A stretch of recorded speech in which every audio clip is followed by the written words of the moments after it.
Hey guys, what's up? What's up? What's up? What's up? What's up? What's up? How y'all doing? I bet y'all didn't think my ass was coming on today, huh? Yes, I was coming on, but y'all had to get some rest, baby. Because listen, I told you I had to go to an event last night, and baby, I was out till like very, very late. I did not get into bed until after 2 o'clock this morning, and popped my ass right back up because y'all know today is Father's Day. Because I had stuff I had to do for trying to get ready, for Father's Day for my husband and stuff for him. So I could not like sleep in like I wanted to. So baby, I am tired. And then we went out today. I took him out for a nice dinner, one of his favorite spots. Really, really nice. Hey, Braylon, what's up? And on the way home, y'all, let me tell you, I was so tired. He was driving, thank God, because my ass was so tired. I went to sleep. I fell asleep right there in the front seat, knocked the hell. I'm talking about knocked out. I probably was snoring. I was just that damn tired.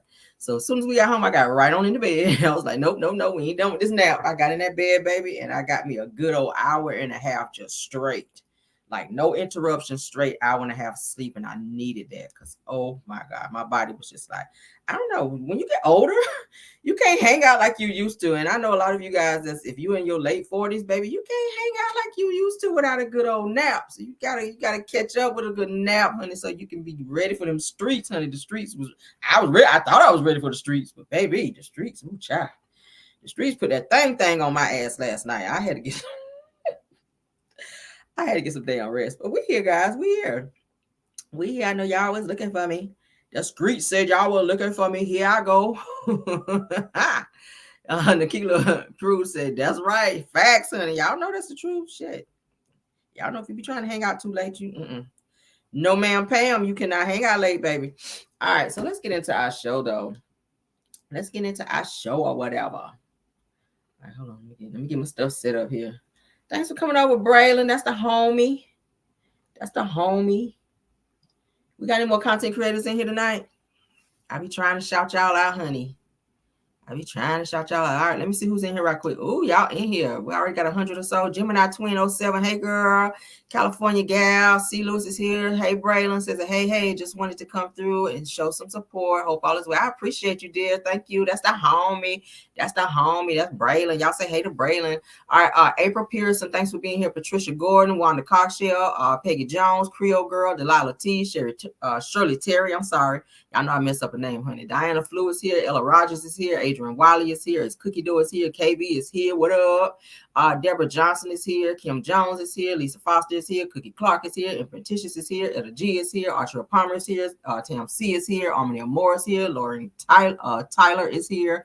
Delicia Dismuke is here. Nakila Prude is here. Sylvia Blow is here. Denise Slay is here. Stacy Lane is here. Stacy Boyd is here. Peggy Jones is here. Henry Lee is in the building. Ella Rogers is here. Jacqueline Moore is here. Armenia Moore is here. Cassandra D, thanks for being here. LaDonna Stewart is here. Carla Johnson is here. Says, Camille, thank you for all that you have been doing for Tea Talk. Said that you were really a true one. Thank you. Oh, that's the homie. I like her. That's the homie. You know, that's on YouTube, off YouTube. I try to check in with her. All right. Yes, I do, honey. That's the homie. Let's see. CS is here. Thank you so much, Carla. Okay, I don't want to mess this up. Let me use my vowels, honey. Atiato. Yes, girl. We went to school. Okay, more than 2 days, like some people. No shade, but shade. Y'all already know this shit about to get messy. So brace yourself, honey. Trigger warning. We're gonna have a it's gonna be a messy old review over here, child. Stacy Lane, thanks for being here. Betty Brockington, Armenia Moore, Lisa Foster. I think I said cut and paste Tisha. I love that name. Thanks for being here. Yvonne Wilson, Kim Burns, Judy Brown, honey, is in the building. Fredrice Williams is here. Rhonda is in the building. Woo Woo is here. Joyce Pick is here. Thanks for being here. All right, let me get started, baby, because y'all are coming in and I'm be saying it's here, and we ain't gonna get nowhere. But thank y'all for being here, honey. Everything said in the video is alleged, in my opinion, and is used for fair use and entertainment. It's Sunday. I got to do a little bit of pastor, child. We got to do a little bit of pastor over here. Anybody go to church today? Yeah, Bedside Baptist. I was there again today, child, with a Reverend Pillow and the 3,000 count fitted sheet. First lady is my pastor and first lady, honey, because shit, I ain't no church today. I ain't even hold you, child. But I pray today as I do every day. The Lord is with me everywhere, honey. Everywhere I go, and I take him, honey, like I take my peace. All right. Shout out to you in the chat and any other content creator. Braylon Lee is a content creator, so you guys are. You guys check him out. All right, let's get started, honey, because without further ado, hold on, guys. Let me cut my fan on because I ain't got no fan on.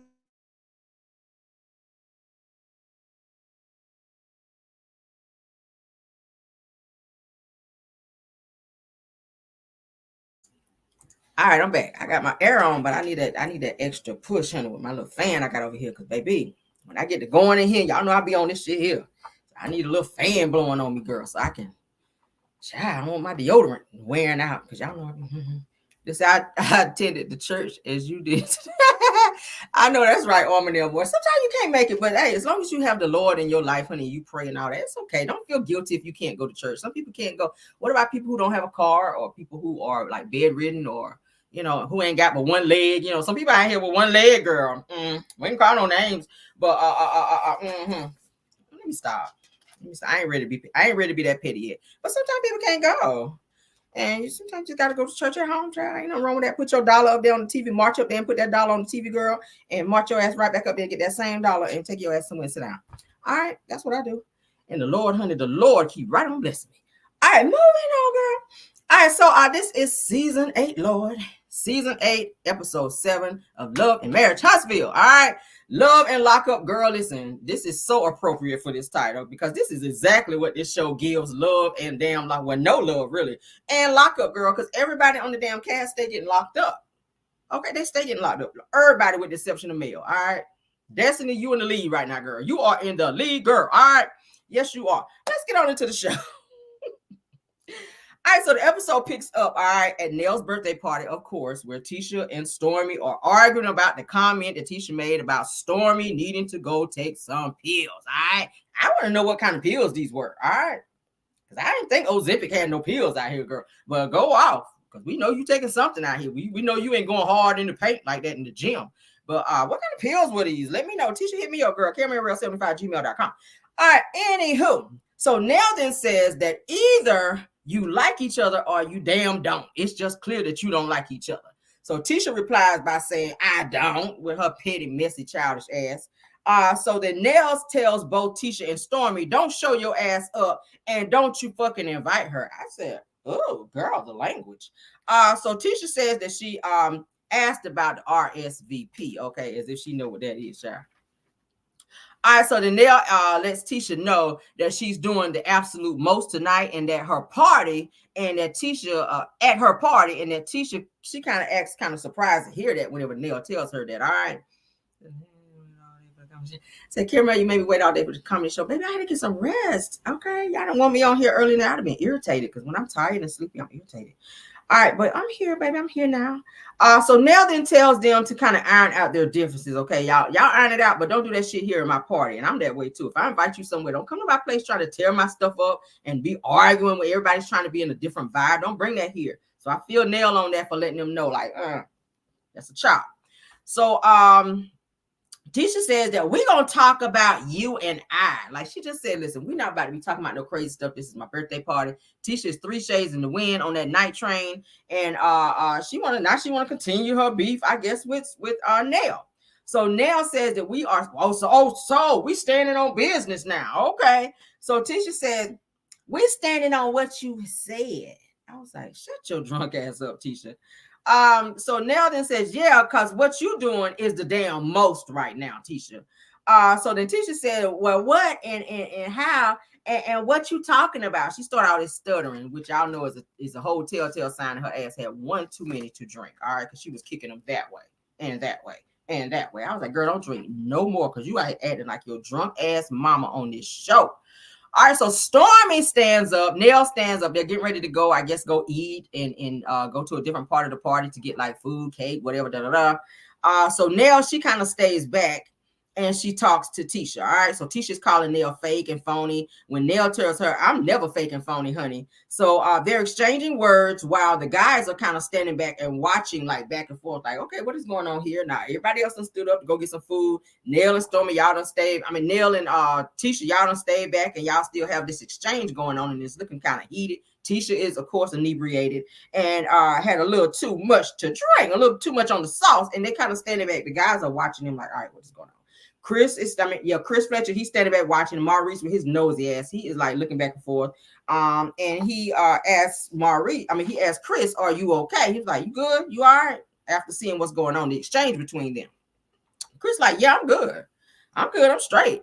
So Maurice goes perfect confessional because this is his only way to get some screen time, child, because he ain't got shit going on. So he says that that Tisha and Nell arguing is a definite to the women knowing how to spark it up. All right. So production then shows several clips, old clips of the women kind of going at it and arguing back and forth. All right. Several different scenes.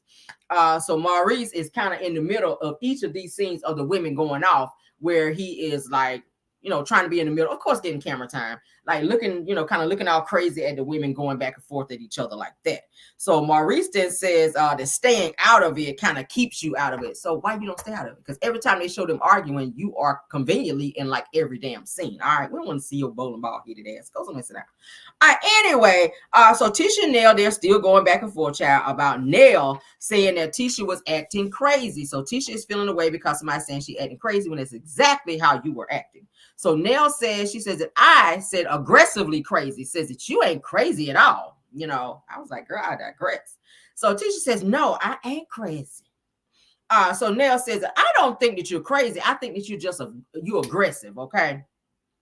So Tisha tells Nell to stand on what she said. All right. So Stormy then is over to where the guys are, and she's talking to Courtney and Marceau about the situation with Tisha. And then the last time that I saw you, she says we were good, meaning to Marceau. She said, I don't know. I actually don't know what happened and how things kind of changed. So Marceau kind of interjects and says, I don't either. He says, but listen, but listen to what I'm saying. He said that when y'all were at the reunion, y'all were going back and forth, meaning Stormy and Tisha. All right. So production rolls tape back to where Tisha is saying that the Huntsville streets are saying that Stormy owes a lot of invoices, which the Scots, y'all do too. So Stormy told Tisha that when she makes as much money as she does a month, then come holler at her. All right. So Tisha tells Stormy to go pop some pills. That's the scene where they have the whole go pop some pills and they, doing all this shit here. I was like, child, y'all doing a lot. All right, so Marceau says, if my wife is talking to someone like this, they're not friends, okay? He says, so for me to get an invite from that person, where I'm from, he says, that don't make sense to me. Like, if you beefing with my wife and then you turn around and send me an invitation, like that's low-key weird to me, all right? So Stormy says, but why? Says it, why was she so turned up like that? So Marceau was like, I don't know. He said that y'all both had kind of the same energy, to be honest. So Courtney was like that he has to take up for his wife. So Marceau then comes back with, you supposed to take up for your wife and you take up for her all the time, which I don't see nothing wrong with that. So Courtney then says that that's right. He said, and that's the right thing to say to Marceau. So they kind of have an exchange. So Marceau then says, well, all right, whatever, bro. So then Marceau says that it was weird to get an invite to Stormy's party. He's still on there. It was kind of weird for you guys to send me an invite. I'm like, you should have been glad somebody invited you somewhere because don't nobody really fool with you like that, Marceau. Courtney then says that we invited everybody, actually. Okay. It won't just like a private event where we say, okay, Tisha and Marceau, we just want y'all to come. No, he said we invited everybody. So Courtney and Stormy, they said that we don't actually hold on to stuff. Like, we had beef or whatever. It was at that time. Like, we let it go and we're inviting everyone to the party. Like, we have no qualms with you. So Marceau was like, well, we do. All right. And Courtney was like, y'all the one that's got the problem. All right. So Maurice kind of made his way over to the scene where where Marceau and Stormy and Courtney were having a conversation because he need camera time. All right.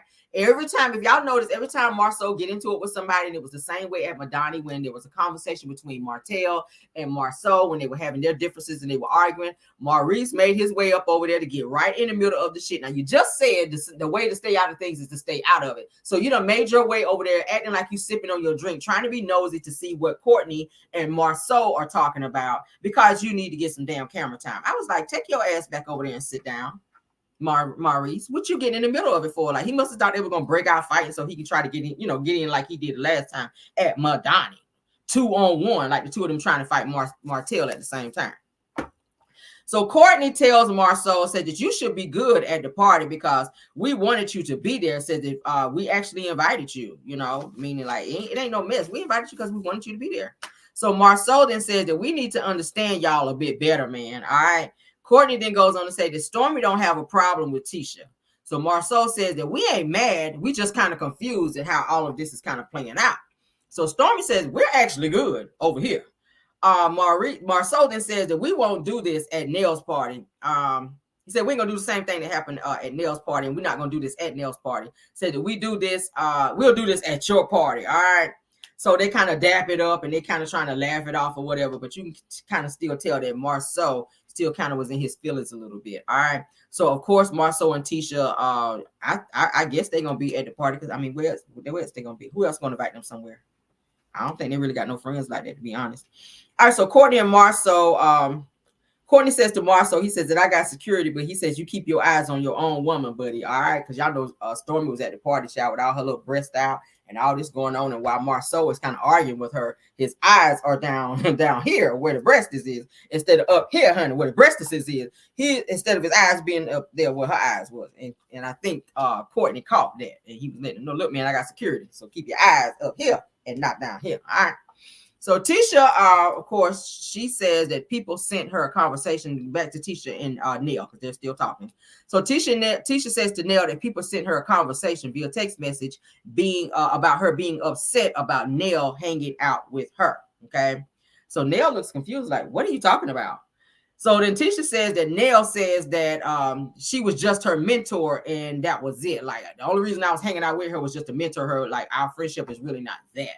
So Tisha felt a way about that. So Tisha says that she was developing a friendship with Nell, but Nell let the fans dictate their friendship, and she didn't like that. Who is these fans? Or is she trying to low-key say the millimeters is on some bullshit again? Because I'm noticing that the Scotts are trying to use the millimeters as their storyline this year. And I'm starting to see they trying to sneak it in there. It's not the first time. Marceau, you said something.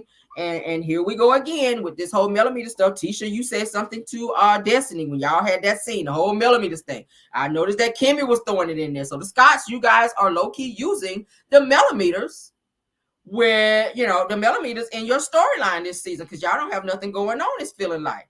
All right, so Nell then explains that she clapped back at these said fans and explained what was up. She said that we can talk to whoever. That she said, I can talk to whoever I want to. Okay, that's what she's telling Tisha. Like, don't be trying to dictate to me who I can talk to. So Nell, of course, was loud and turned up on Tisha. Like, she was really getting irritated with Tisha because Tisha was just like dragging this conversation on. I was getting irritated.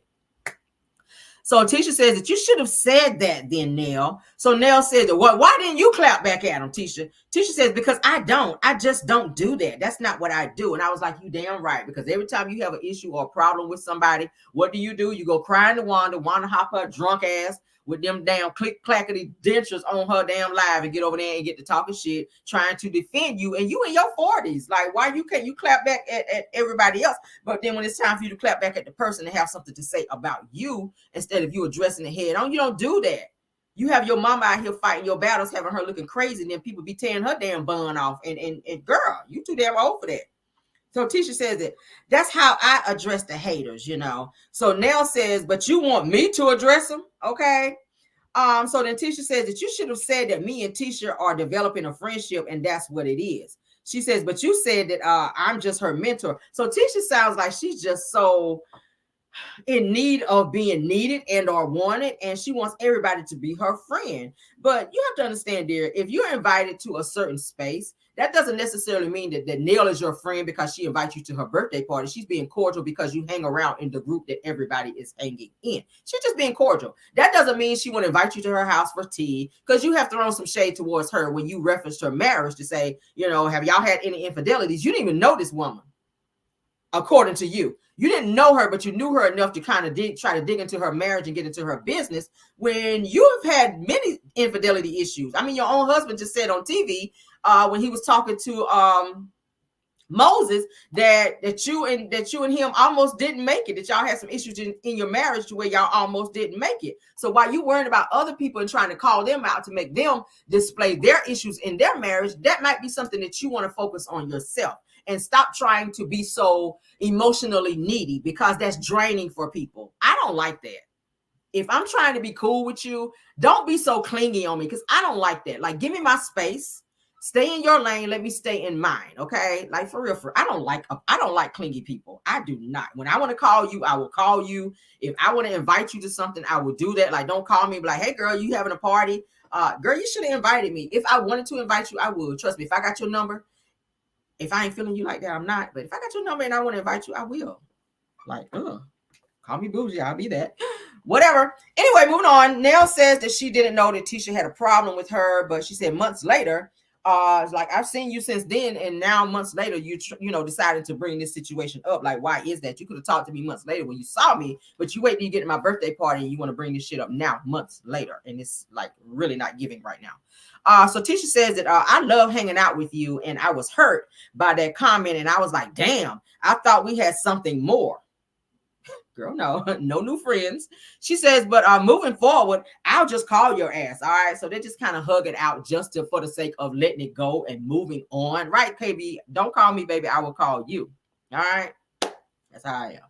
All right. So Tisha tells Nell to enjoy her birthday, and they kind of join everybody else that's like eating and drinking up. Nell says that she needs a shot because Tisha done ran her damn blood pressure up. And I was like, girl, mine is up right along with you. Pass me one through the TV, baby, because she got mine up right along with you. All right, so drunk ass DUI having Maurice ass. We saw his ass over there pouring up a drink. I was like, y'all ass don't need to be drinking nothing but water, sir. All right. You don't need to be drinking nothing but water. Drunk ass DUI Reese. All right. So Nell hops up on the table, child, with these damn heels on and her little bodysuit and whatnot with nobody. Anyway. Says that so she's telling everybody and everybody's saying like throw some dollars at her, so she's standing there like she's a little stripper or whatever, but she's getting ready to make an announcement. All right, so Chris says I ain't got no dollars, and he was like throw some dollars at Nell. Chris like I ain't got no damn dollars, like we got more than dollars over here. Y'all know Chris got a little change over there. All right, so Nell thanks everyone for coming out and supporting her to, at her birthday party. Everybody's cheering, they're having fun, everybody's laughing at this point. So Chris goes to help Nell down from the table, and Nell kind of jumps down on him, straddling him with her legs open, with her legs around him. It was weird. Her son, you can see her son Chris kind of standing back like, what the fuck is going on here? Like, mom and dad, y'all doing the most right now. All right. So, but yeah, she's like grinding all up on him. Nell was doing a lot. I don't know if it was the alcohol, but she had her legs around like Chris with, her legs was like wide open and they were around him. And she was like gyrating and grinding all on him, throwing her back in and all. I was like, child, I hate to see y'all in the bedroom, child. Bones popping and wheezing and all that going on, child. I don't even think about it.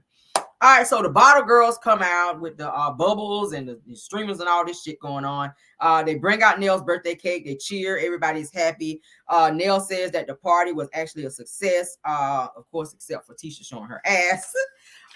So next scene, child, we're getting away from this damn birthday party. Thank the Lord. All right. So next scene is that Chris meets Courtney at a park with a football in hand. All right. They actually speak to each other. They said doing too much. Right. They actually speak to each other. Courtney says that he's not a football guy, that he actually plays basketball. All right. So while they're talking, Martell walks up, child. Courtney says, how you gonna play football with some jeans on? All right.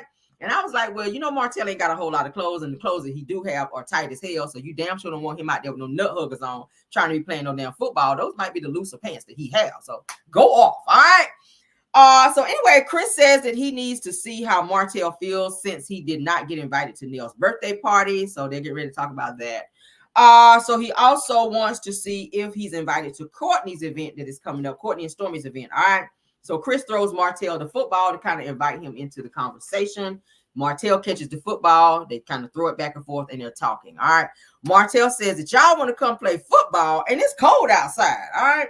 So he didn't want to be out there. He had his little jacket on, which was so weird because Courtney didn't have a coat on at all. I was like, where's your coat at? Everybody's saying it's freezing cold out here, and he's out there with just like a T-shirt on and some pants. He have not one coat on. But Martell didn't ask Courtney and Chris if they had a good time at the party. Of course, he was not invited, so he wanted to get the deets on what was going on at the party. All right. They all said, oh, yes, the party was nice. It was good, So Martell kind of looked like, yeah, all right, because my ass won't there. So Martell says that I'm still tripping on Nell kind of picking sides, So he's feeling a way about Nell picking Melody over him in terms of coming to the birthday party. All right. So Chris said, I don't think that she picks sides, Martell says, well, you being her husband, I expect you to say that. Said that you actually got to say that, Chris. Chris said, I ain't got to say nothing. Chris is the type. Chris is real quiet, but Chris is like, he'll get your ass together if you rub him the wrong way. And the quiet ones, I always say that about the quiet ones. The quiet ones will always surprise you and read your ass down if you catch them at the right time. Okay. For real. Them quiet ones will surprise you and read your ass all the way down. And Chris gives that.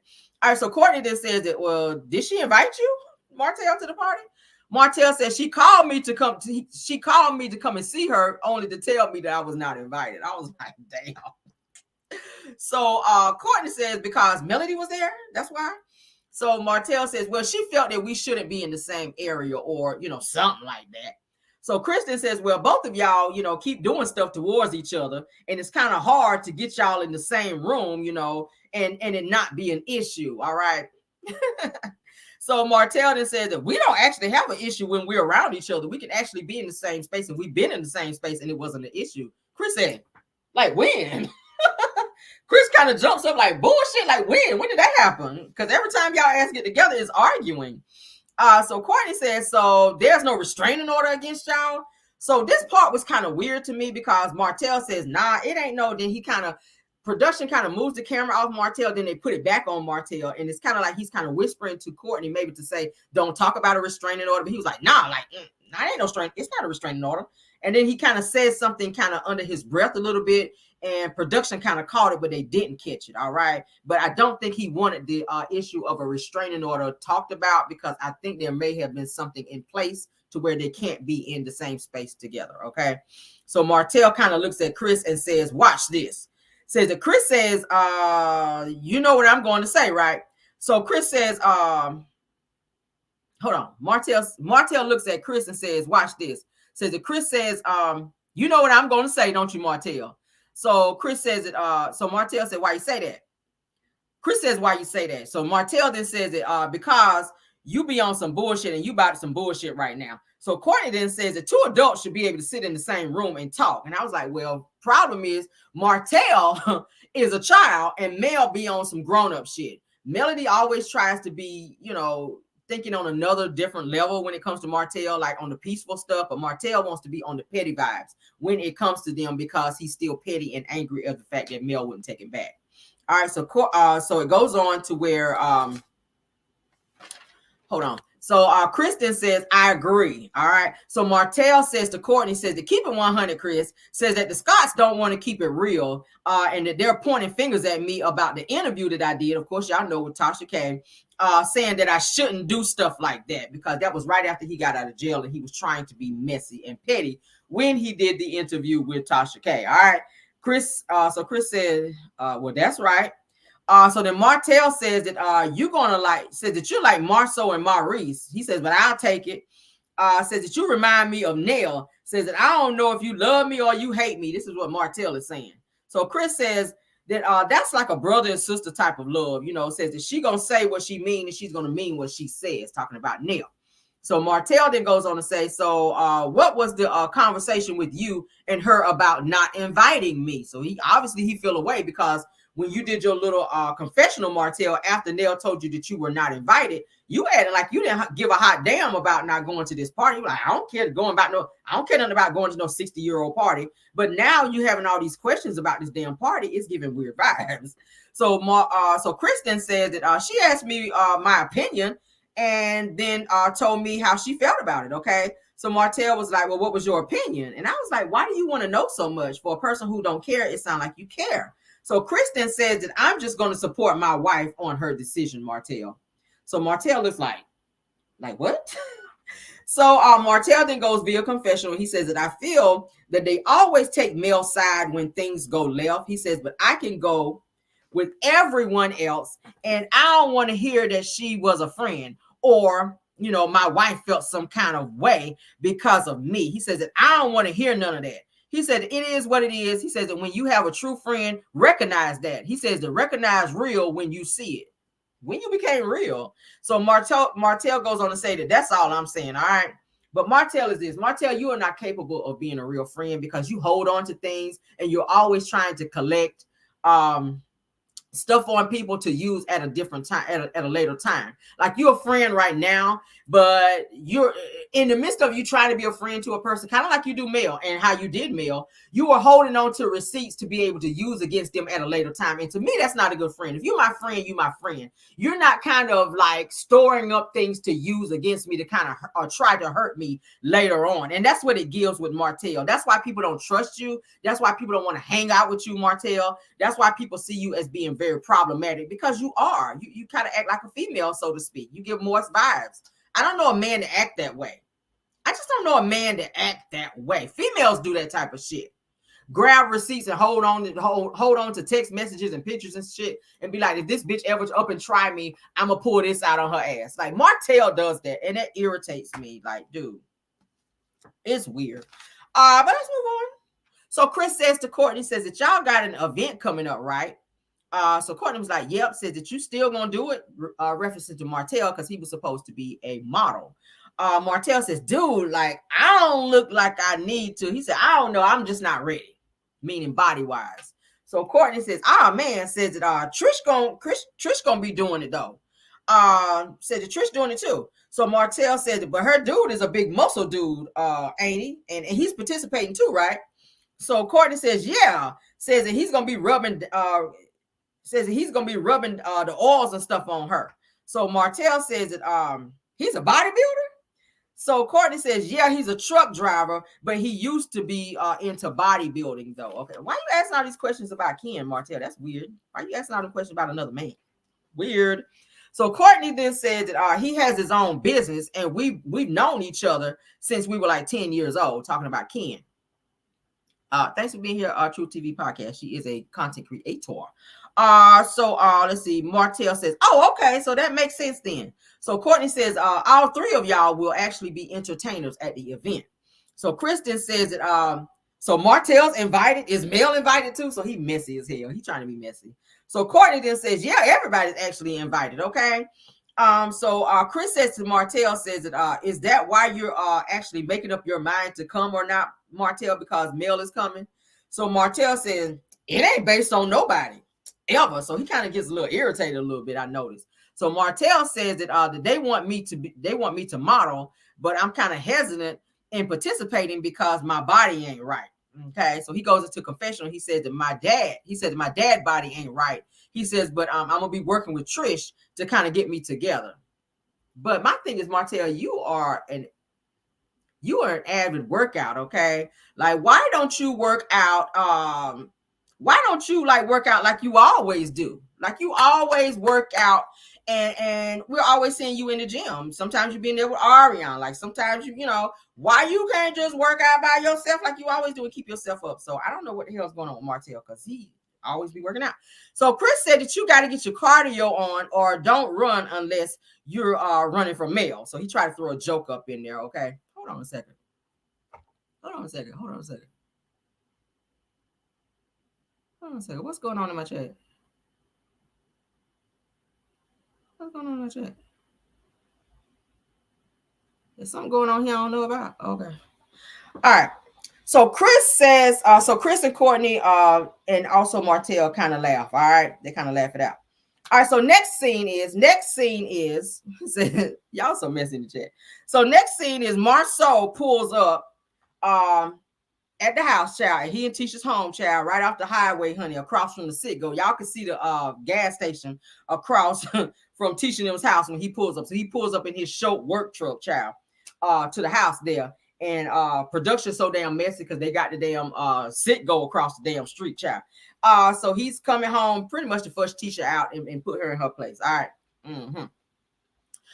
So Tisha is in the kitchen when Marceau walks in. It looks like she might be like making something. I don't know, maybe trying to cook something. I don't know. So he says, "How are you?" It was kind of weird. That vibe is weird.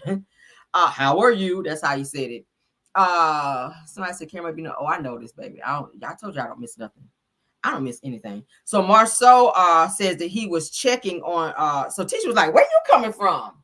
So Marceau was like, "Oh, I was just out and about, just checking on some projects." I was like, "Boy, bullshit." All right. Bullshit. You ain't checking on no projects. You riding around looking at other people working at projects and going out there going live talking about so this is what we're building. Y'all know he be on that bullshit. So Tisha had on this orange tight this tight outfit looking like a little Teletubby up there in the kitchen chair. I said, girl, what the hell you got on with your stomach hanging out? So Marceau then asked if she made him any coffee. She says no, so she's preparing to make him some coffee now so they can get ready to have a conversation. All right. So Tisha says that she's been mommying and getting the kids from school and stuff like that. So you know she's exhausted being a mom. I was like, but you don't work, girl. You don't do shit.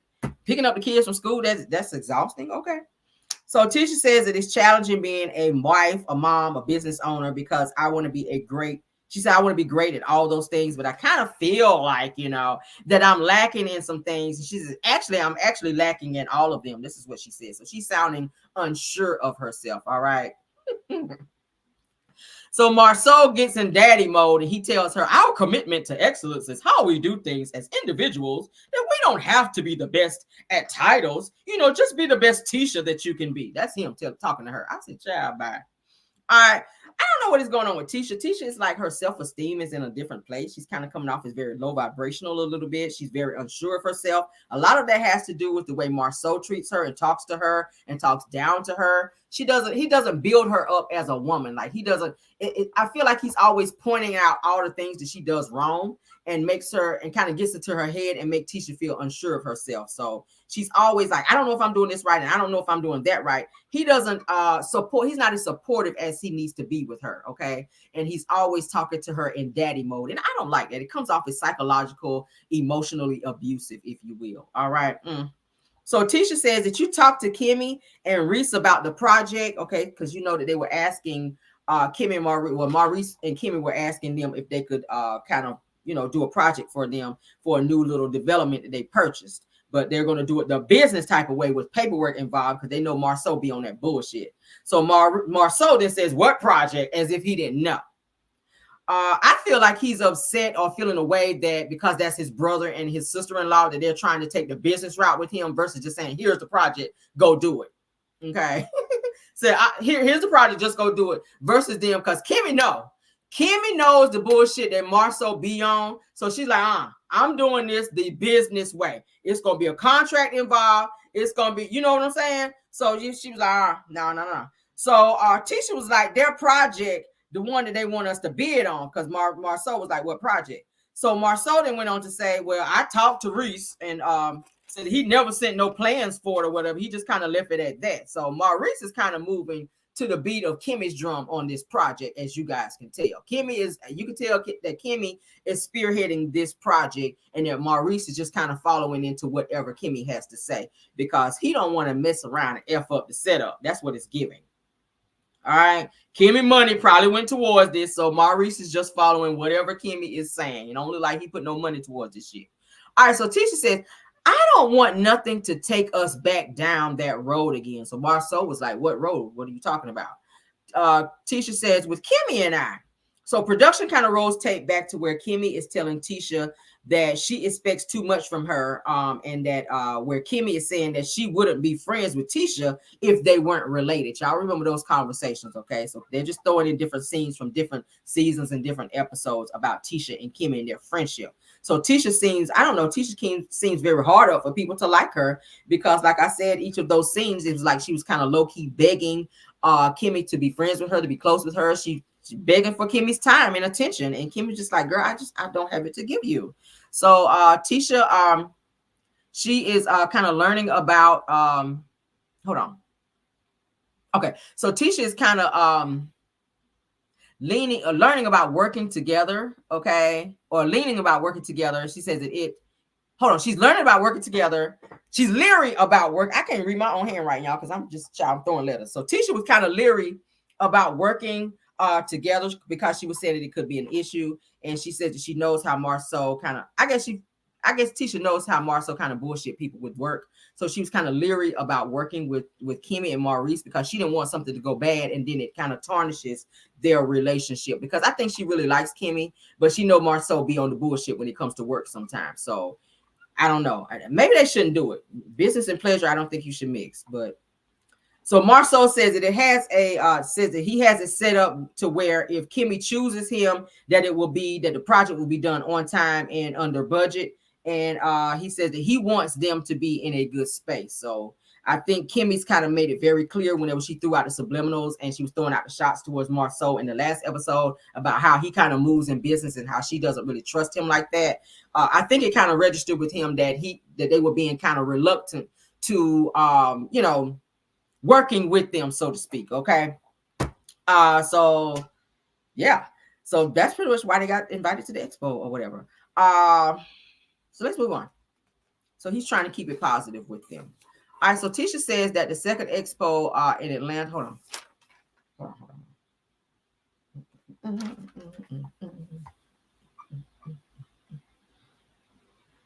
Okay. Yeah. All right, so I'm jumping ahead. Okay, yeah. I'm making all these little notes, y'all. Y'all forgive me. Okay, so Tisha goes on to say that Mel said she wanted to have a conversation with you. So now she's getting into this business. I don't know why she's so worried about this conversation with Mel and Marceau. Like, let them handle that. I don't know why Tisha is trying to get into the middle of it. This is like the second or third time that she's mentioned this conversation between Melody and Marceau. So now she's telling Marceau, Mel said she wanted to have a conversation with you, right? It's so stupid. Marceau says about the expo. She want to have a conversation about the expo. So Tisha says, no, it's actually about that comment that you made about Martell during his arrest. All right. And she goes on to say that Melody said that she felt like that you were doing it for attention. So now she's getting into that. She's getting into his head, kind of getting his wheels spinning. He's kind of looking all crazy like, huh? So Marceau said it impacts us to where people come and ask us questions about them all the time. Okay. Says that most people with but I'm saying, this is what I'm saying, most people with media attention, if you have media attention, if you have friends who have other things going on in the media or other people outside people are asking you their business, most of the time you would say no comment, like no comment, I really don't want to comment on that, these are our friends, or just say no comment, I don't really have anything to say. But Marceau likes that attention and he likes to be in everybody's business. So if somebody's asking him something about Mel or Martell, he's going to jump at the opportunity to be in their business and talk about shit that has nothing to do with them. Okay. Which is very, very weird. All right. I feel like they should focus on their lawsuits. Their lackluster marriage is a great thing to think about. Focus on your crazy ass mother-in-law, Wanda, or focus on your mom who ain't got no damn teeth and y'all out here renting all these damn expensive cars. That's a great thing to focus on. You pulling up in Lamborghinis and your mama ain't got no teeth in the front of her mouth. That's weird. That's very weird to me. I don't understand it. If my mama ain't got no teeth, I ain't gonna go out here renting no damn Lamborghini. I'm gonna take her ass down there and get some teeth while you got her all on national television, smiling, big old smile, and ain't shit in the front. I'm just saying. I ain't trying to be mean when I say the shit, but y'all priorities is fucked up out here. But Marceau says that I don't want to be part of it, and I was limited to my response. But yeah, I said that shit. I did. I don't give a fuck today because they worry about people's business too much. They do worry about why your mother-in-law be all up in other people's business. You fussing with somebody that's younger than Tisha. Mel is younger than Tisha, and you just stay on the bullshit when it comes to Mel, Wanda. You do. And then Tisha, you and Marceau's marriage, y'all need to work on that shit. So it's weird that y'all will be worrying about something that ain't got nothing to do with you. If somebody asks you something about Mel and Martell's business, focus on your damn business. Take your mama down there and get her some teeth. If you worry about the shit you got to worry about, you wouldn't have time to be worrying about Mel and Martell. I promise you.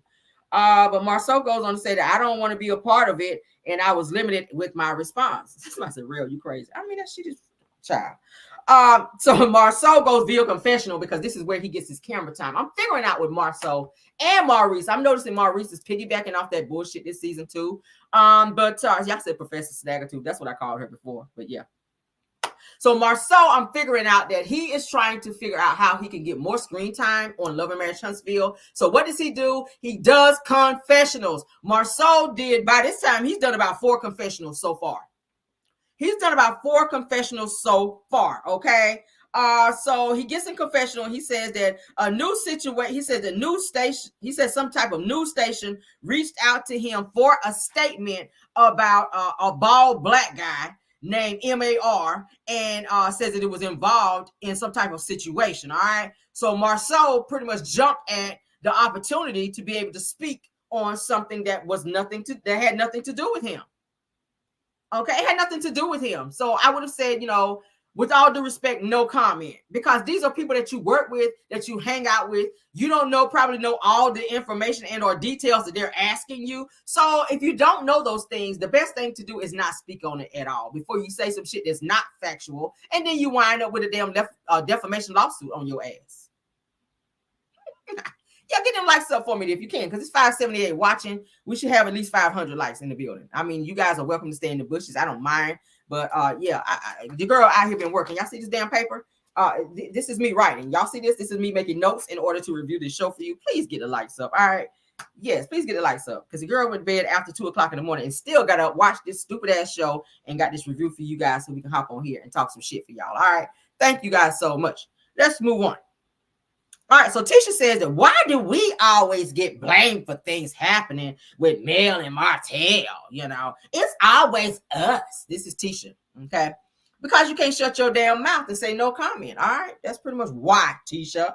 You live to be in people's business, just like Marceau. The two of y'all kind of bounce off each other when it comes to being in other people's business because you ain't got shit going on with your life.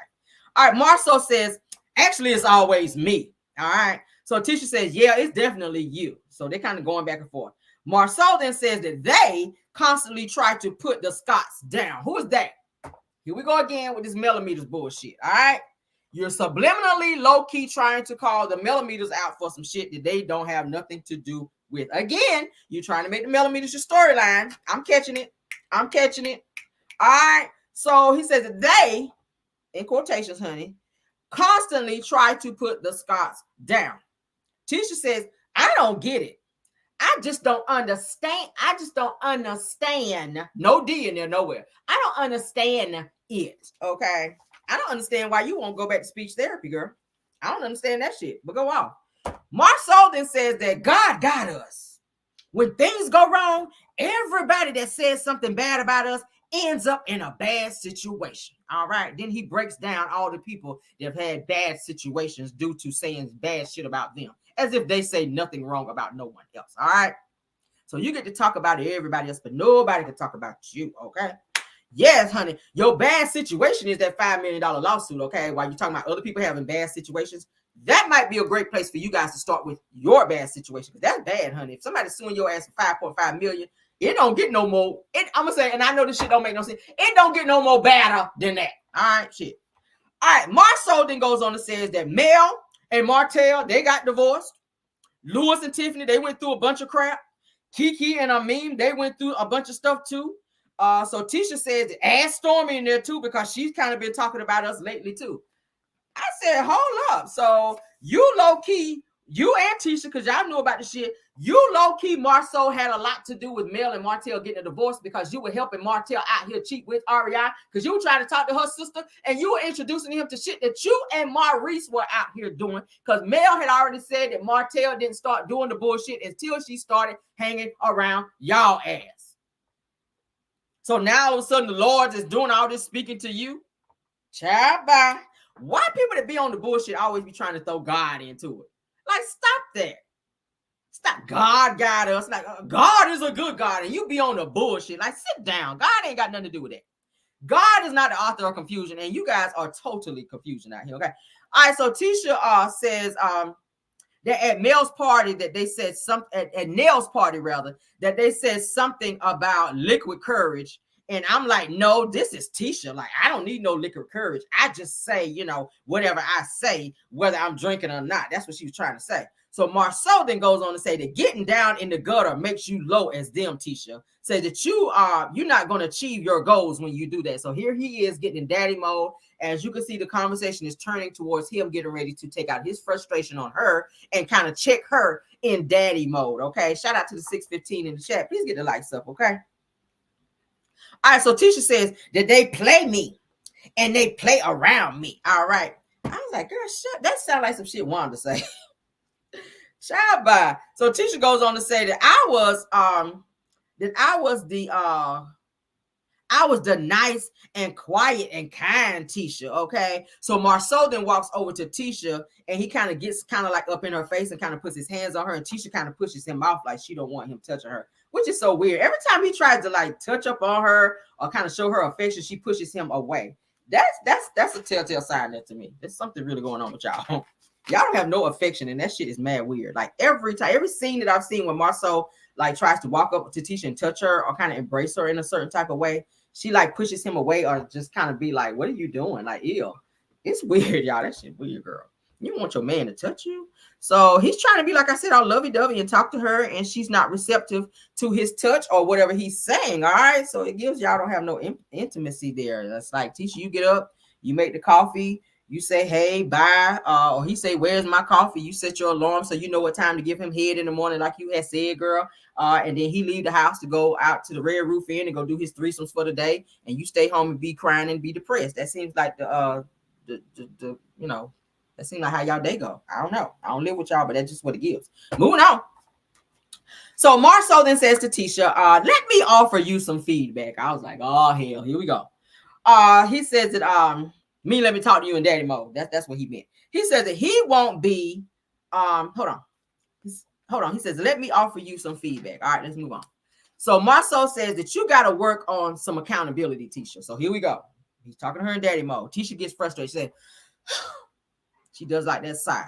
She said, I don't want to talk about me being accountable right now, Marceau. She says that all the time we talk about, she said, that's all we talk about. All the time we talk about this type of stuff. She says, I agree. And then you turn around and call me back out on the same thing that we talked about. She said that you always calling me out on stuff all the time, Marceau. I was like,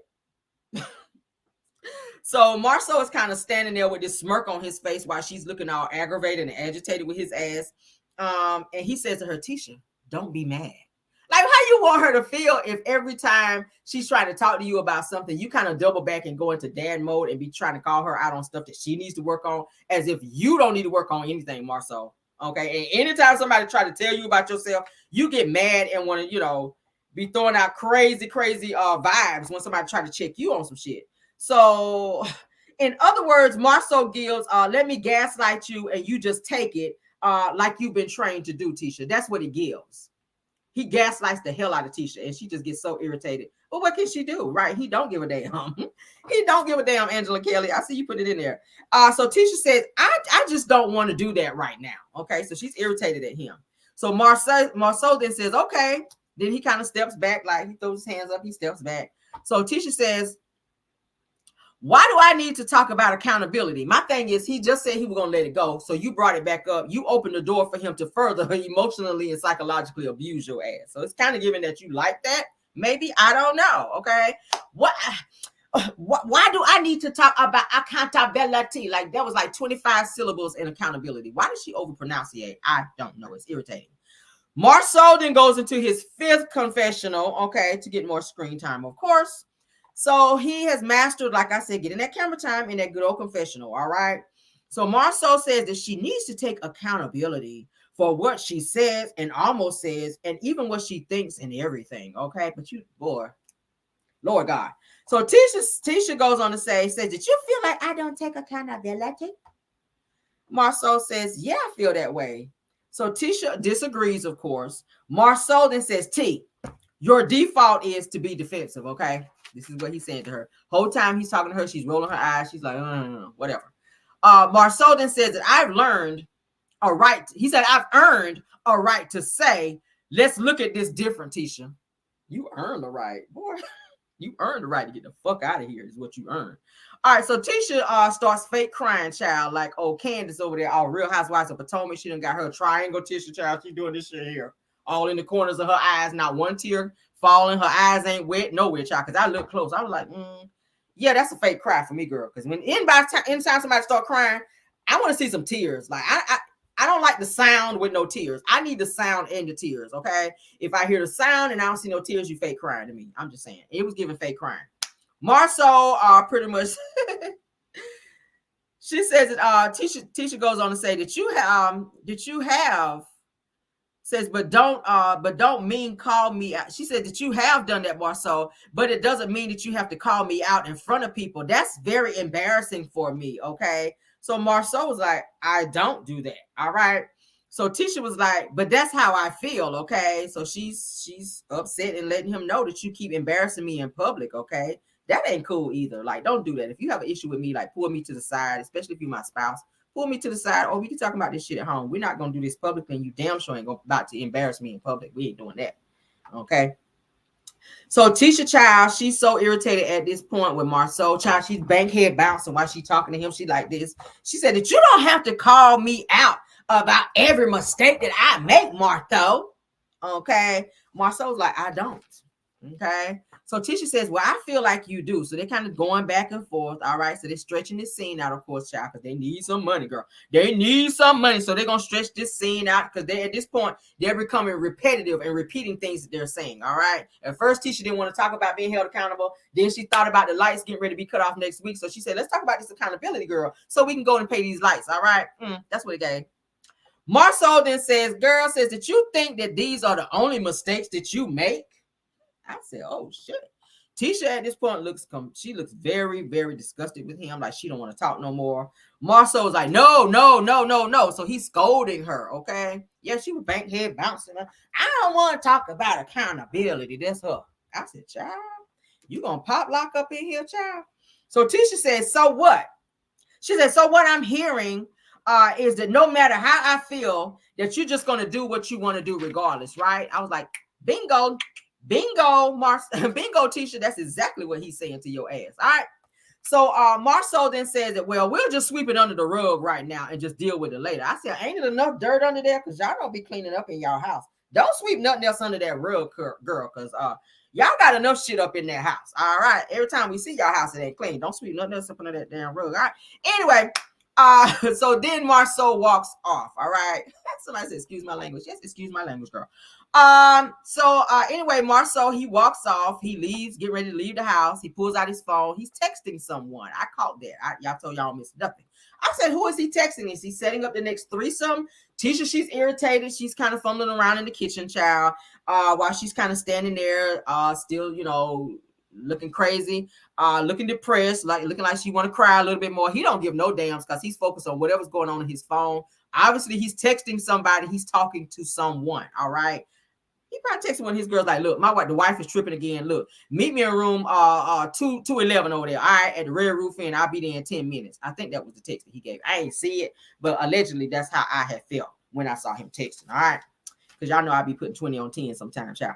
Anyway, next scene, girl. Next scene is that Stormy and Mel, they meet up to talk. Now, this kind of threw me a bit because their vibe and their energy at the last reunion where they had Stormy's mama up there disrespecting the hell out of Mel. I didn't like that shit. I was ready to jump through the TV on Pitbull face. I said, Pitbull face, I know you ain't up in here talking to Mel like that.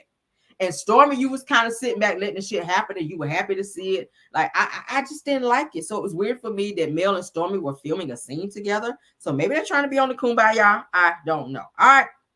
Stormy goes via confessional and she says, with Tisha doing the absolute most at Nell's party, she says that I wanted to check in with Mel on the invitation that I sent to her. A simple phone call would have been great, girl. I don't need to sit across from somebody that I don't really fool with like that. All right. You can shoot me a text and ask me, am I going to this damn party? So I can shoot a text right back to you and let your ass know.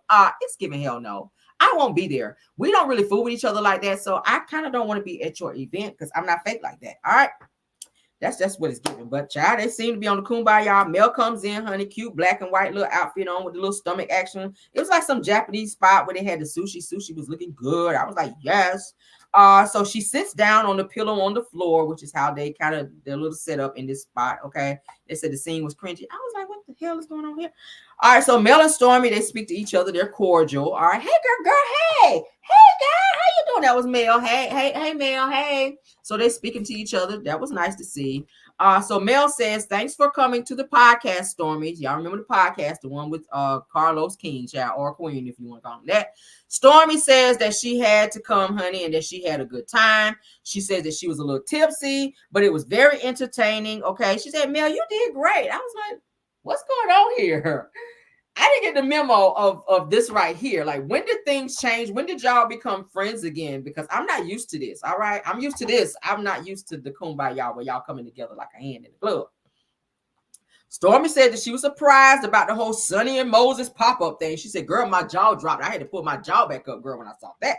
So Stormy says that, Mel says that, do you think that she was wrong? Meaning Sonny. Do you think that Sonny was wrong for the way she kind of came up in there, child? And Stormy says, well, don't really know her like that, you know, that it just don't pertain to me. She says if you love who you love and you just can't help that. She says, but the energy on the stage kind of gave that I got the man now, and he's my man now. It was given you know, Brandy and Monica, the boy is mine. That's what it was given, you know. I put that in there. Anyway, so Mel then says that yeah, it was a lot of that going on. Yeah, it was a lot of that going on. So Stormy said that she felt that Sonny was a bit abrasive at the podcast. Okay, Sonny came in hot, baby. Sonny was letting the people know, like, don't. Yes, that's my man. Yes, he is. Okay. All right. So Stormy goes via confessional, and she says that she feels that Sonny and Moses could have been more loving with the Destiny, you know, situation, and that there was really no need for them to be nasty about how they handled that at said podcast. All right. So Mel then says that she said that why were you and Tisha's hold on. Oh, she says that what was going on with you and Tisha at Nell's event? That was so weird between the two of you guys. So Stormy says that she says really it wasn't nothing. She said Stormy won't doing nothing. That was Tisha. That was Tisha, child.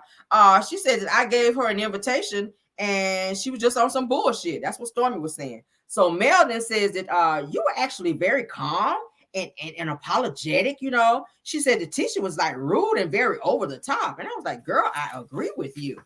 All right. So the waiter kind of brings their orders out. So Mel is kind of looking at Stormy's plate because they ordered the same thing. So Mel is looking at Stormy's plate, and she looks at her plate. She said, why your food darker than mine? She said, you got extra seasoning or something on your food? So Stormy says that she kind of got, I think, like some teriyaki or something on her food. So Mel was like, yeah, I might need to get some of that on mine because yours look like it was a little bit more flavorful than my food. All right. So Mel says that Tisha seemed over hyper and at times. She said that she was taking too many shots too, and she was very hyper and she was doing a lot of jabs too. So Stormy says, well, what were the jabs? So Mel says that I had a conversation with Nell and she doesn't even know what the issue was either with, you know, between the two of them. So Stormy and Nell, hold on. Between the two of them. So she said that Stormy and Nell discussed Tisha's conversation and what Tisha said to Trisha about Nell being in people's face. So that's what Stormy was saying, that Nell kind of was talking about, that Trisha was telling her about Nell being all up in people's face. So they had a conversation about that. So Mel then compares, like I said, she's looking at her food and like, oh girl, your food look good. Why my food don't look like yours? So she motions the waiter and she asked the waiter to whatever you put on her food, put it on mine. All right. So Stormy says that I noticed that Martell was not at Nell's party. Said that y'all got a lot going on, and I ain't really gonna get into that. I ain't even gonna ask about it. She says that we asked Martell to be a model at our event coming up. Okay, so Melody looks like, what? Because you just sat here and was acting like you were going to invite me, but now you're telling me that you asked Martell to be a model there, which means his ass was gonna be there. So now I ain't gonna be there. All right, that's what Mel was looking like. So Mel said, oh, okay, all right. Mel says, like, yeah, I ain't going. She says, so y'all invited him?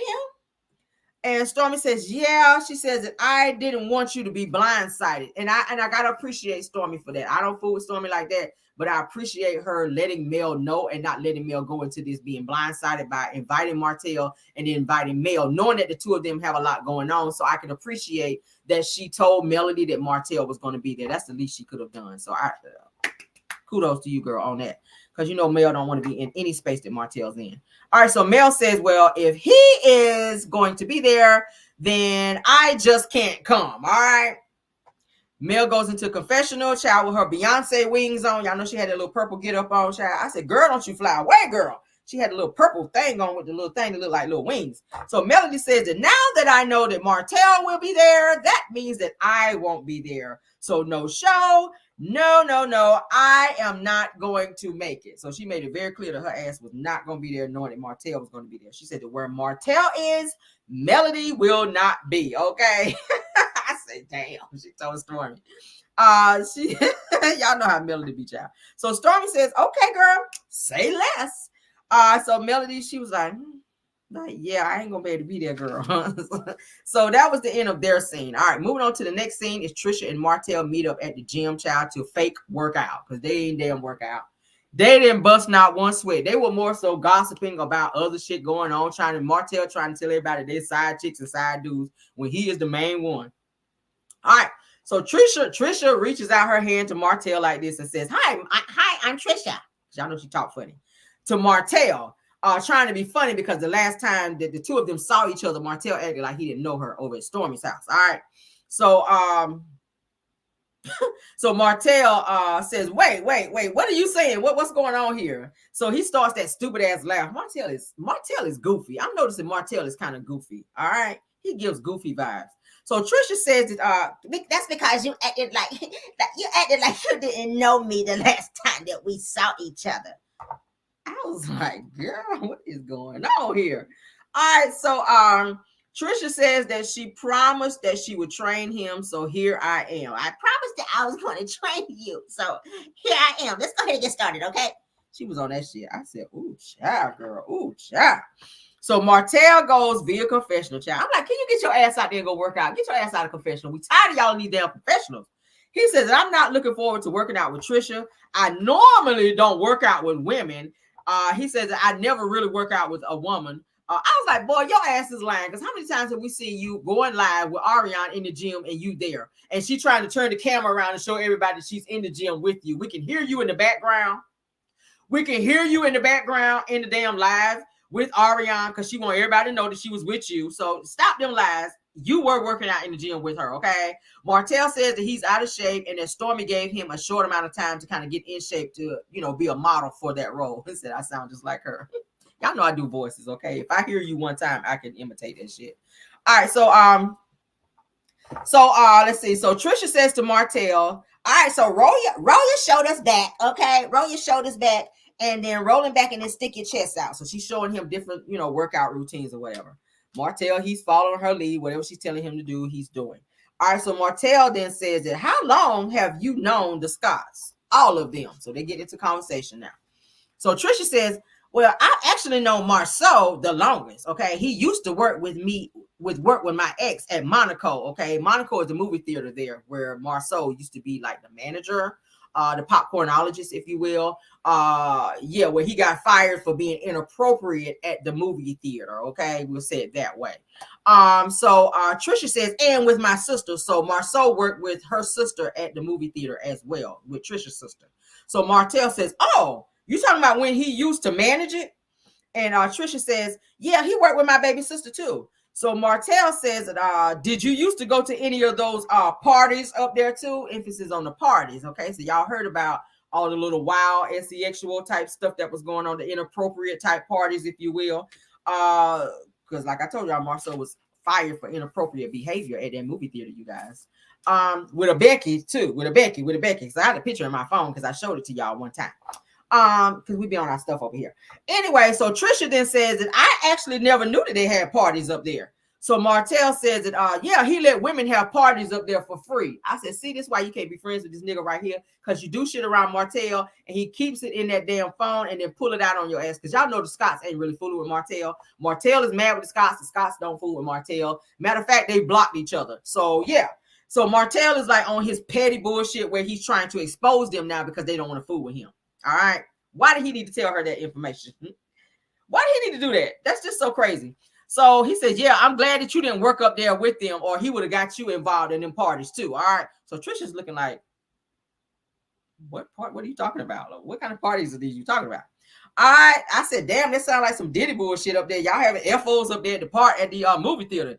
Y'all in there, child, getting ready to go watch Selma or something up in there. And ain't nobody up in there. And y'all in there having some FOs up in there at the movie theater with the lights out in there. That's what he was giving. All right. So Martell then says, okay, so what's next with the workout? All right, with his messy ass. So Trisha was like, oh, okay. All right, let's move on to the next thing. So Trisha goes into confessional. She says that's not cool, Martell. Like, are you serious? Like telling me this stuff about Marceau.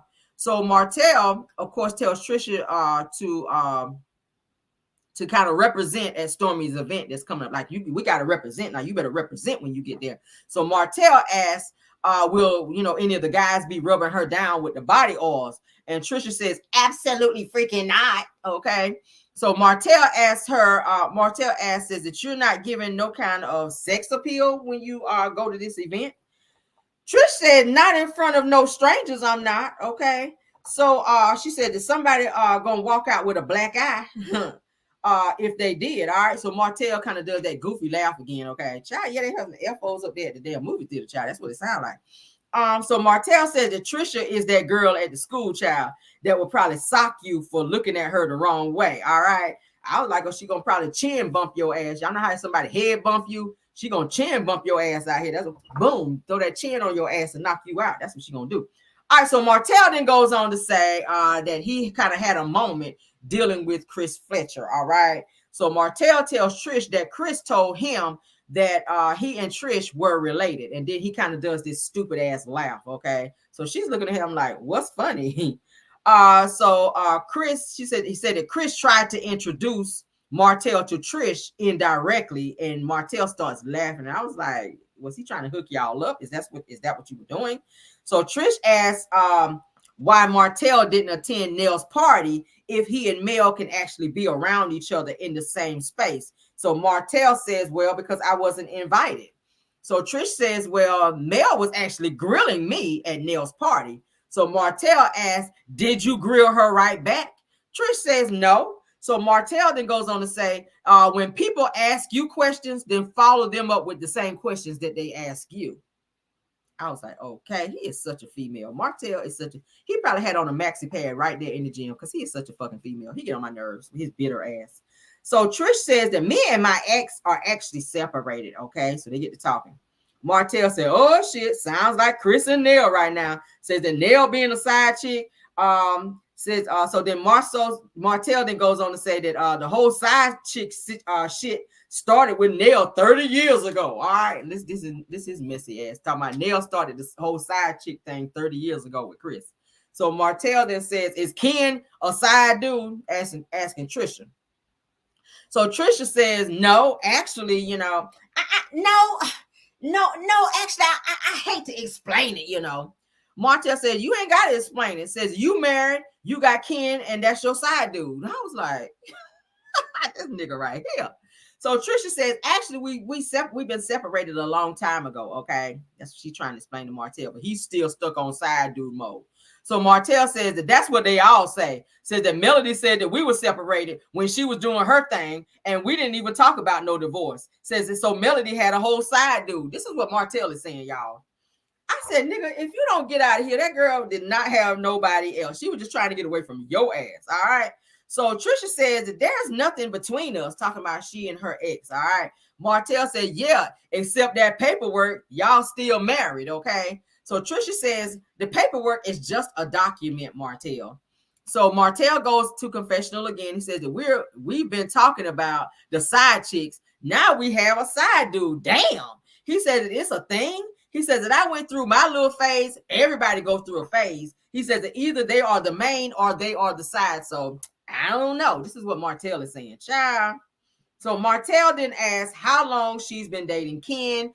Trisha says she's been with him for 2 years. So she goes on to tell, and then tells her, then Martell then tells her that she needs to go ahead and sign the papers, though. Says that Ken seems like he's an actual good dude. You should go ahead and sign them papers so that you and him can make it official.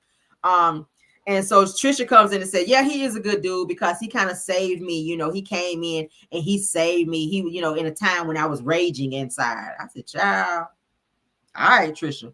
So Trisha then goes on and she said, well, the workout went very well, which they didn't really do nothing, okay? The workout went very well, but this is going to be the last time that I actually work out with Martell. So this is the last time she's going to be working out with his ass child. All right, so she says that when I see you at Stormy's event now, you're going to know me this time. So they're blushing. Martell is kind of blushing. She's kind of blushing. The whole vibe was just like weird, all right?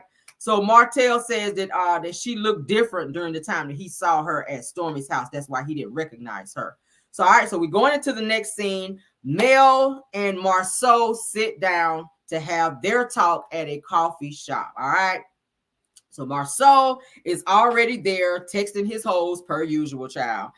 Sipping on his coffee, waiting on Mel to arrive, while Tisha is sitting at home crying because he is sitting there meeting with Mel. Because y'all know Tisha don't like for Marceau to sit and talk to talk to Mel at any point in time. She's been talking about, Mel said she want to have a conversation with you. She's been real pressed about this. So now that he's sitting with Mel, I know Tisha's feeling the whole way about it. All right.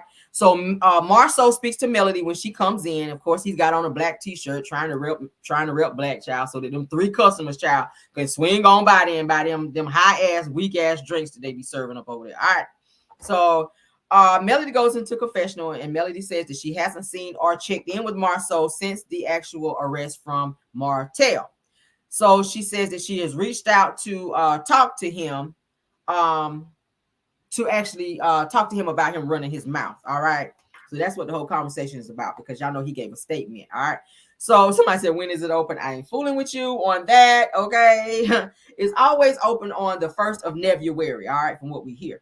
All right. The 1st and the 3rd of February is when Black is open.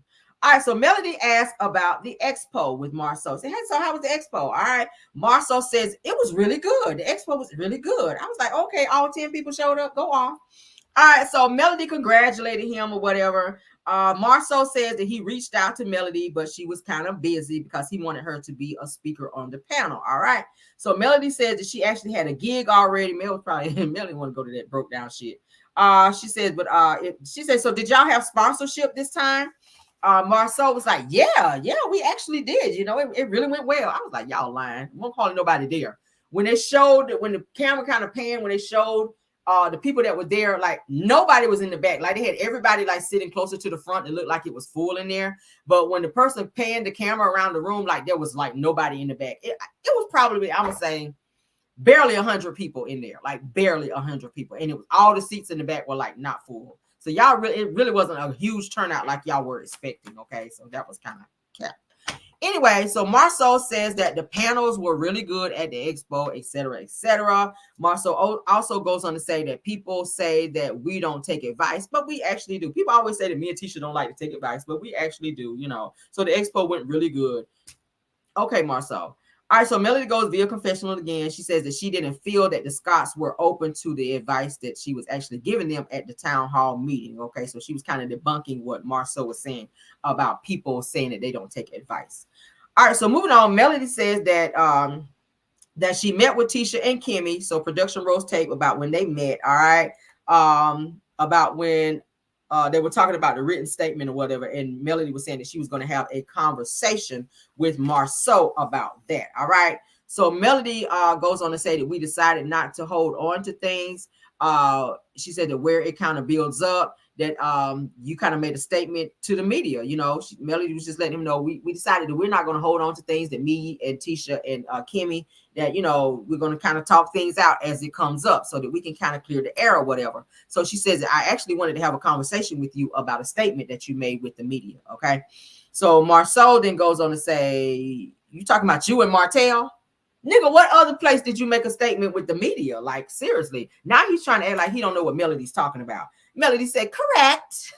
I was like, correct. I like that with Mel. Mel was like, nigga, you know what I'm talking about. So Marceau then goes on to say, so you're offended by that statement? Okay. Melody said, why did you feel the need to make a statement in the first place? Okay. All right. All right, so Marceau then says, well, all of us actually hang together, so our lives are actually linked. What the fuck does that have to do with you making a statement about my business? That's what Melody was asking him, okay? To the point to where when Martell got arrested, that people were, Marceau was saying that all of us actually hang together, so our lives are connected. He said so much so to the point to where when Martell got arrested, that people were saying that it was me that was arrested. I call lies on that.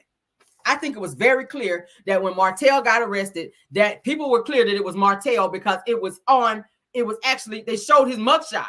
You don't look nothing like Martell. So how are people saying that you were the one that was arrested? No, you're using it as an excuse to be able to speak on people's business, Marceau. I don't think people got the two of you mixed up to say, oh, it was actually Marceau that got arrested and not Martell. Like, get out of here. Get out of here. He says that I didn't call the news station and say, this is my statement. He says that, and then he points to his phone. He says that I actually have the statement in my phone. He says that the news station, okay, reached out to me via text. he says, and Marcel goes on to say that he told them that when things like this happen, then I'm actually praying for all the parties involved. Now, I did my due diligence, and I actually took a screenshot of what the statement was. All right. Let me go ahead and share my screen so we can look at it. All right. Let's go ahead and do that. Let's look at this statement. All right. So this is the statement. All right. This is the statement. If you guys can see, let's give it a second for it to come up on my screen. Okay. Let's give it 1 second. Y'all know StreamYard is kind of have like a little short latency. All right, there we go. All right, so it says that I've heard the unfortunate news and my thoughts and prayers go out to everyone involved in this terrible situation. Then it says, for real though, free Martell. So he was being an asshole, so to speak. So you were acting like you were kind of, in favor of Melody, but then you came down here with the shade, and then they put it, as you guys can see, they put the light to it. Production put light to it where it says, for real though, free Martell. Says, so the person that's texting him, which I'm guessing is from the news place, saying that, is this on record? Like, can I quote you? Okay. So Marceau then responds with, yeah. All right. So then down here, this message said, like, go ahead and send it in. So he's giving him permission to give his statement for Martell's arrest. Nobody told you to do that. Nobody asked you to speak on that. Okay. You talking about free Martell. You don't even know what he's being free for. You don't even know what the situation was about, according to you, but he could have went out here and unalived somebody. So free Martell, if he's doing that, he put out a whole revenge piece situation and harassing communication, and you out here saying free Martell. Like, see, this is the mess I'm talking about. But then you turn right back around and go live on somebody. He was talking to somebody where he was saying that, that's very bad what he did, and I just can't believe that with Martell. And I really don't want to have anything to do with Martell now that he's done that, because that's just bad to put out revenge P on your wife. Like, now you are out here like capping for Mel now after you done sat there and said free Martell. Like, pick a lane, Marceau, because it's given that you got your ass toe off on social media. So now you're trying to backpack and coochie popping and all that because people's tearing your ass up about you speaking on a situation that had nothing to do with you. That's what it's giving. That's what's giving. Okay. All right, let's move on. So Mel then says,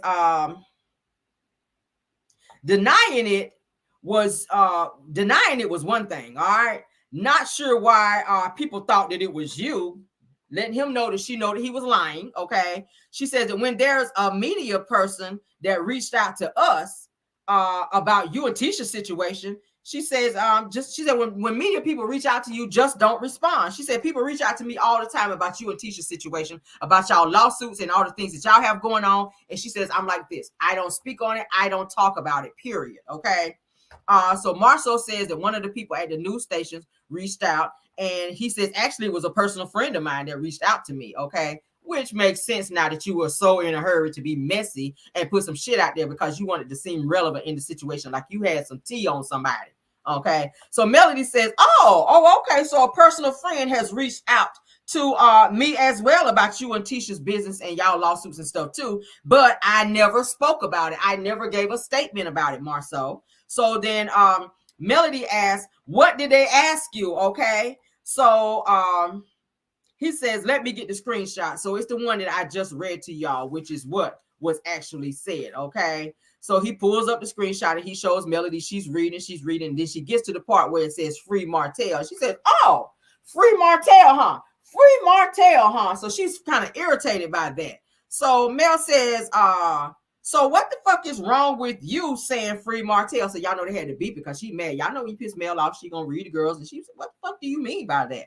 So she says, so you say that you don't know what happened, but then you text free Martell? What the F is wrong with you? So I was like, oh, you better read him down, honey. So Melody says, you know what? Free Tisha, okay? Free Tisha. If that's how you want to be on that, then free Tisha. And Tisha ass do need to be free because, baby, she do give that she is, honey, in a whole prison over there in that house for his ass. The way he be talking to her like she's one of his kids. All right. So Melody puts up her hand when Marceau gets ready to say something. She puts up her hand like, don't even worry about it, nigga. Like, don't even worry about trying to say nothing. So she stops him and lets him know that she don't want to hear anything else that he has to say. She sips her coffee, and then there's a cliffhanger because the episode ends there. All right. Episode ends there. So it's going to pick up there where Melody is reading his ass down next Saturday. All right. 1 out of 10, I'll rate this episode a 6. Okay. I'll rate it a 6. That's all I can give it. All right. I'll give it a 6. All right, let's go over what's going to happen on the next episode. Y'all know I like to always go ahead and give you guys the tea on what's going to happen next. Next episode, I ain't going to hold you. Next episode gives it might, the ratings might go up a little bit because from what I can see, this going to happen next. It looks like it's going to be kind of good. Sunny is going to confront Destiny on this episode. Y'all know it's going to be on, and I like a little yin.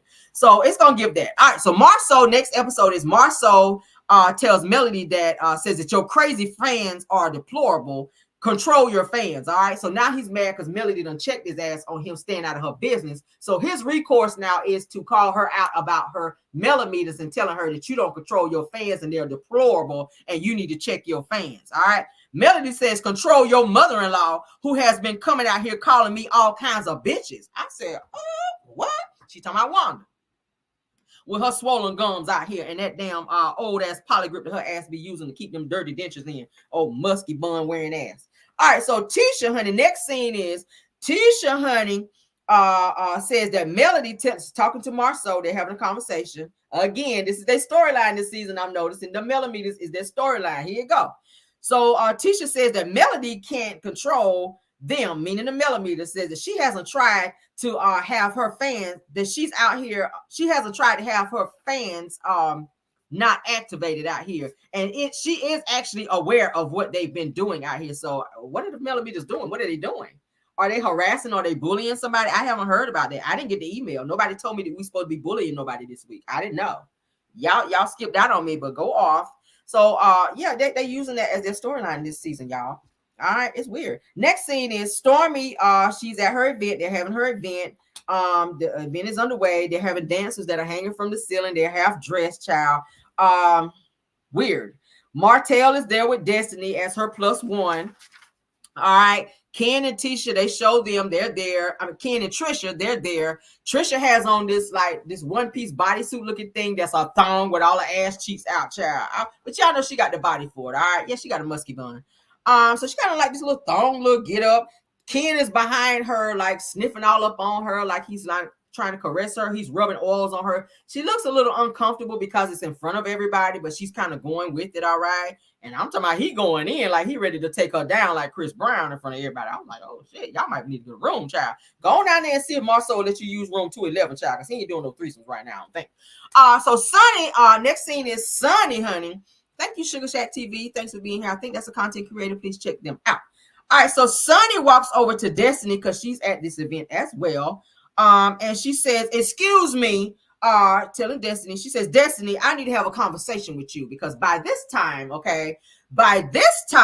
Sunny has already heard a mouthful or earful rather from Moses whenever Moses had to go have the conversation with Destiny and the subliminals that Destiny was throwing out saying that I'm still her and da-da-da-da-da. She threw some shit and was talking about Sunny too. So Sunny uses this opportunity to check and or confront Destiny. And I'm all the way here for that. And I can't wait to see it. All right. So they walk outside to get ready to talk. Sunny says to Destiny, says that we actually didn't exchange numbers, meaning me and Moses did not actually exchange numbers until July, August, around that time. All right. Destiny says, well, we actually were still together July, August. All right. Thanks so much. All right. So Sunny says it, were you with him or not? Because so Destiny kind of cut her off and she says that you were actually his side chick. Okay. Telling Sunny that she was Moses' side chick. But no, girl, that's your title. All right, so Sunny says, bitch, I ain't nobody's side chick. And I said, see, anytime you start to send us off with bitch, you know it's going that way, right? That would be the left. That would be the left, to the left, to the left, to the left. That's where this conversation about to go, okay? Anytime you start, when you confronting somebody and you start to send us off with bitch, you already know. It's about to be a turn up. It's about to be a turn up, okay? I like a good turn up. I love a good turn up. So yeah, the girls are arguing. The girls are girling right here in this scene, okay? And I was here for it. I was like, girl, y'all better give me the best that y'all got right here. All right, bitch, I ain't nobody's side chick. I had to say that one more time because that felt good. Ooh. So Destiny said, I'm not your bitch, girl.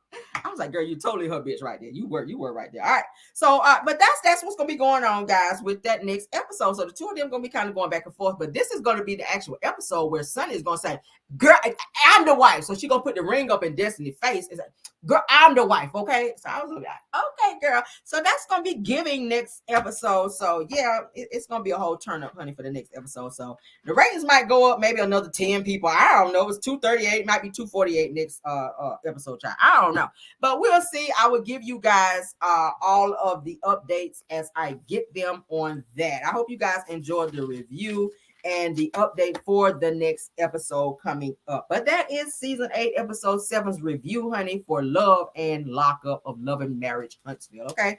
Hopefully you guys enjoyed it. If you did, hopefully you go ahead and hit that like button to show me that you enjoyed that, honey, and to support the channel. All right. I appreciate you all for being here. I see a few content creators joining me. Go ahead and if you are a content creator, please let me know. Sugar Shack TV, that's a new face. I don't think I remember you, but shout out to you. Thanks for coming over and supporting, dear. Truth TV Podcast, I think I saw you in here. My Girl Chronicles with Kim K. Hey, thank you for being here. All right. Who else? Anybody else? Anybody else? Let me know if you're a content creator. I don't want to miss you. Aries Girl Podcast, I saw you as well. Okay. Mocha's Cafe, she is also a content creator. Please check her out. All of these are very good content creators. You guys check them out. Please support their channel and run the likes up over there. All right. I'm gonna have to stop by when I get a chance to check you guys out and see what you guys got going on over there as well, because I do appreciate you guys dropping in over here on me. All right. Thank you guys so much. Thank you, Linda Gamble, Bill Wilson. Thank you, Tyra, for also modding for me as well. Okay. And I see some of you guys that were helping telling people to put the likes, get the likes up in here as well. Thank you, KBR, and a few of you others. Okay. Love you guys down. Appreciate you guys. Car Chronicles is in the morning. All right. We back till Monday. Y'all know I hate Mondays, but I'll be working from home, so it's not gonna be that bad. All right. Love you guys down. Y'all know we got a holiday coming up this week. Is anybody gonna be off besides me for Juneteenth? All right. Anybody else off for Juneteenth? Anybody else? I love holidays. My job takes all major holidays, and I be loving that. So yes, honey, it's gonna be like a little short week, honey, with a little, Wednesday off. So I'm gonna be feeling that. All right. Says that you got a name for this episode. Content creator. Yes, honey. Okay, Miss Blackberry, is that a content creator? If so, please check her out as well. I'm trying to read the chat. I ain't trying to be on y'all business or whatever, but I don't want to leave nobody out. All right. Thank you so much, Truth TV Podcast. Again, I think I said you, but thank y'all. Okay. Somebody said yes, I'm off the 19th. Me too, girl. All right. I will see y'all in the morning. All right. Thank y'all for being here. Let's go ahead and get y'all some music so y'all can twerk up out of here. You guys rest well. I will see you guys. Be blessed and never stressed. All right. And bye. Don't forget to hit that like button and subscribe to this channel as well. All right. Love you guys and bye.